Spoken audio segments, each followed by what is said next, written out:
Ustedes saben que convocamos a Daniel Gerold por una razón. Yo la verdad no entiendo si a la Argentina le sobra gasoil o le falta gasoil. Si entra gasoil o se va gasoil. Le quiero mostrar, Daniel, un pequeño video con esta especie de contradicción que encontramos en declaraciones que están todos los días en la televisión. Frente a Piriápolis, Uruguay, todos los barcos trabajando para enviar gasoil a Buenos Aires y a Ramallo. Y acá hay otro, mira, pasando gasoil. Somos 1, 2, 3, 4, 5. Creo que como 6 barcos que llegaron juntos. Este barco se llama, el que está enfrente, Motormen. Es un barco de bandera extranjera. Se está llevando todo el gasoil para afuera, papá. Por eso no hay combustible. Acá los tenés, uno atrás de otro. ¿Ves? Todo importado. Vienen, cargan el gasoil y se lo llevan para afuera. Ahí tenés porque no tenés gasoil. Bueno, se presume que usted es experto y que sabe qué es lo que pasa con esto. ¿Se va el gasoil o viene el gasoil? La Argentina importa gasoil, es importador neto de gasoil desde hace décadas. Y aquí hay una confusión porque sobre el río Paraná hay zonas francas donde hay almacenamiento de gasoil de empresas internacionales que tienen contrato de abastecimiento a Paraguay y a Bolivia. Entonces a Paraguay se le abastece por la hidrovía, por barco, y a Bolivia por camión, porque yo también vi, me mandan amigos, me dicen, todos los camiones que se van de gasoil a Bolivia. Bueno, a Bolivia se le manda por camión, justamente, y Bolivia importa el 70% actualmente de lo que necesita. Entonces, eso ni siquiera entra a la Argentina. Está en una zona franca por un tratado con Paraguay y con Bolivia. Entonces, a lo mejor, yo no sé si ese barco era justo que estaba llevando o no. La Argentina importa, está importando el 30% y algo más, cuando le sumo lo que se quema en generación eléctrica, de gasoil importado. Ahora, esta situación del gasoil, uno ve las estadísticas y uno ve, por ejemplo, la Capital Federal y el AMBA en general, y no ha aumentado demasiado el consumo de gasoil. Sí. ¿Cómo es? ¿Por qué, si no ha aumentado tanto el consumo de gasoil acá donde vivimos nosotros, ¿por qué falta tanto gasoil? Bueno, la demanda de gasoil está creciendo en forma extraordinaria respecto al año pasado. También la de nafta más todavía. En mayo 40% interanual, porque hubo restricciones en mayo del año pasado por la pandemia. ¿También todavía en la Capital Federal y en AMBA? Bueno, no tanto. Y esto tiene mucho que ver con esta sensación de crisis económica que existe aquí en la Capital Federal, en el Gran Buenos Aires, que es cierta, porque son regiones que viven de los servicios, tremendamente afectados por la pandemia. Pero el resto del país, que vive de la economía dura, de la producción, básicamente, ¿no? También tiene servicios. Allí la demanda está... Digamos, campo, manufacturas de industriales. todo, regionales, producción agrícola regional, todo eso está funcionando bien, el turismo, todo eso está funcionando mucho. Y la demanda en el consolidado del país de gasoil crece, creo que en mayo fue 14, tanto por ciento respecto al año pasado. Pero comparado con el 2019, para sacarle cualquier sesgo por la pandemia, está 11,7% arriba, que es como si el PBI fuera 15% superior. Y eso, pero cuando uno lo analiza por provincia, por ejemplo, en las provincias limítrofes crece 45% interanual. Sí. Son consumos pequeños y entonces influye mucho esto que se cruzan la frontera para cargar. El contrabando debe ser mínimo, no mueve la Bueno, la brecha tampoco ya es tan grande que para el contrabando no sé cuál es el beneficio. Bueno, por eso. Ahora, en la ciudad de Buenos Aires, por ejemplo, cae 27%. Estoy comparando contra el 2019. Eso quiere decir que el transporte público, que utiliza gasoil, los colectivos básicamente, no se mueve. Y hay mucho menos transporte de mercaderías dentro de esta región, del Cava, porque no está discriminado el Gran Buenos Aires, y la provincia de Buenos Aires, que es una gran provincia. Ahora, en el resto del país vuela la demanda. Es como que tuviéramos dos economías. O sea que si yo fuera Alberto Fernández tendría que hablar todos los días para explicarle a la Argentina que la Argentina está bárbara en todo el interior y está mal en la Capital Federal o en el AMBA. Bueno, se lo dije a un ministro porque me llamaba la atención que no analizaran correctamente los datos, porque nadie compra gasoil para guardar una caja de seguridad como puede comprar dólares, ¿no es cierto? Exacto. ¿Qué va a hacer usted con el gasoil? Se usa para consumir y en el consumo es para andar en auto, es el grueso del consumo, en el agro, en el transporte público, en el transporte de cargas, y los datos son esos. Ahora, ¿hay faltante de gasoil? Bueno, es un faltante extraño porque se da con el récord de abastecimiento, porque nunca en la historia se consumió más gasoil que en abril, por ejemplo. Ajá. Y mayo se mantiene en ese nivel. Y la oferta, que no alcanza la producción local, que está 10% arriba del año pasado, o 8%, y las importaciones aumentan 36%, ¿sí? Respecto al año pasado. Y la oferta total, o sea, entre importado y local, aumenta como 15%. ¿Y cuánto aumenta la demanda? 14 y tanto. Entonces quiere decir que el mercado está abastecido. Ahora, Hay mala distribución. claro. Entonces, ¿qué es lo que pasa? Una serie de fenómenos.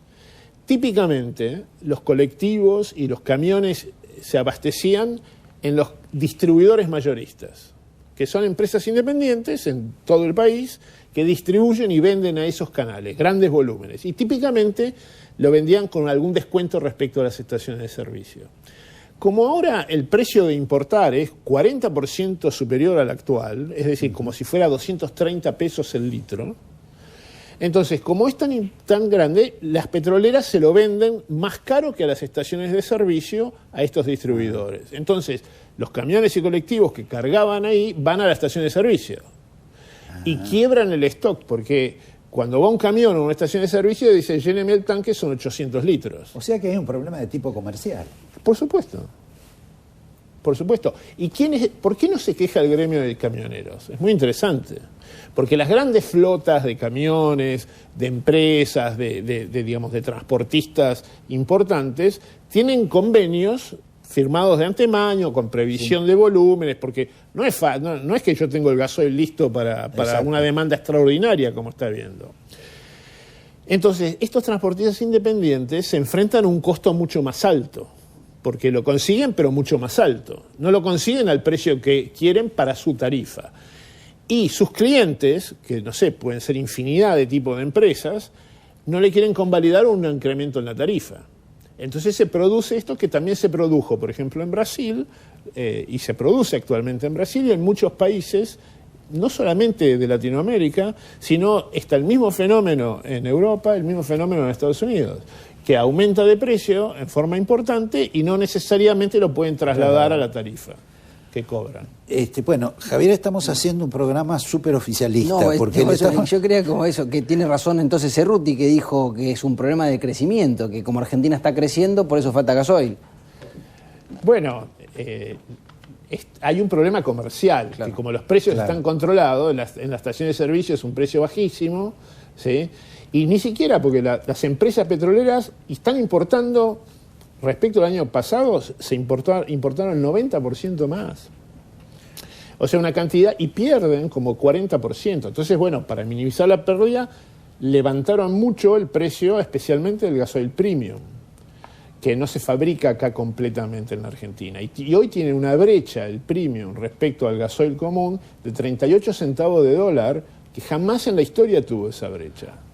Ahora, entonces produce una distorsión de los precios, una distorsión que es muy difícil de manejar cuando uno está manejando volúmenes tan importantes que obviamente le genera pérdidas importantes, entonces la compensan con subas de precio importantes. Ahora, hablando del tema de las tarifas, que yo quería hablar sobre electricidad, o queríamos hablar sobre electricidad y gas, pero ahí usted puso el dedo en el tema, por ejemplo, del consumo para los colectivos del gasoil.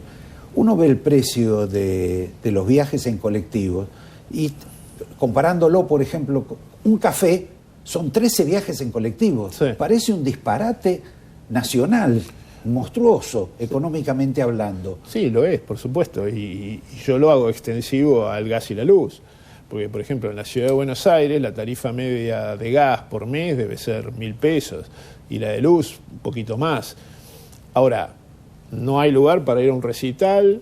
Estoy hablando de clase media, yo no estoy hablando de una zona marginal que ni siquiera pagan, porque lo pagan las intendencias de la zona, pero la Ciudad de Buenos Aires, un ingreso medio superior al de muchos otros lugares, y pareciera que no se puede aumentar la tarifa. Cualquier otra cosa cuesta muchísimo más. Eso es lo que no más, quiere ¿no? Cristina. Exacto. Bueno, yo soy socio de Boca. Sí. Bueno, Boca en el año subió 100% la cuota social. 100%, vale 2.000 pesos. ¿Está bien? El doble que una factura. Bueno, pero tiene buenos resultados. No, más o menos. Ahora, a lo que voy es, bueno, obviamente que si hay una regularización de esto, y si es brusca sobre todo, causa un impacto en el bolsillo porque no es elástico el bolsillo de nadie. Ahora, ha caído el peso de los servicios al mínimo histórico. ¿Sí? Al mínimo histórico, el gas y luz, por ejemplo. Entonces, hay que recomponerlo. Y hay que explicar bien cómo es esta situación. Ahora, está claro que una familia de clase media, porque tenemos que diferenciar a quienes quizás no pueden pagar de quienes no quieren pagar, ¿sí? Que es distinto. Y bueno, a lo mejor esa familia de clase media no va los hijos no van a ir a McDonald's o a donde fuere a comer una vez por semana, sino que irá 3 veces por mes. Esto hay que entenderlo, ¿no es cierto? Porque a lo mejor hay un montón de otros consumos, de turismo, de viajes, de movimiento. Cambiar el presupuesto. Claro. Ahora, bueno. discúlpeme, si en el rubro de energía está manejado por un sociólogo, por un medio contador, por un psicólogo, que casi no tiene ingenieros, las cúpulas de las organizaciones vinculadas al Estado en materia de energía, ¿cómo es posible que se produzca eso? ¿Se produce justamente porque hay gente que no sabe? Bueno, sí, sin duda. Sí, gente que no tiene experiencia porque no ha vivido las muchas peripecias que ha habido en energía en los últimos 20 años, por ponerle alguna edad, donde se ha visto de todo, ¿no? Ahora, a mí me llama la atención cuando objetan la suba de tarifas, sí, la vicepresidente o distintas personalidades o funcionarios del gobierno diciendo que no se puede. Sí se puede. Sí. Poder se puede. La gente lo puede pagar. ¿Sí? Lo podría pagar. Claramente afectaría a otro rubro de consumo. Se puede pagar. Ahora, mi pregunta es, ¿y la alternativa cuál es? Porque yo creo que, yo hice una suma rápida en algún momento, en los últimos 20 años, lo que se le regaló a todos los consumidores por cobrarle precios menores a los reales en gas y electricidad fueron unos 130.000 millones de dólares. 130.000 millones de dólares.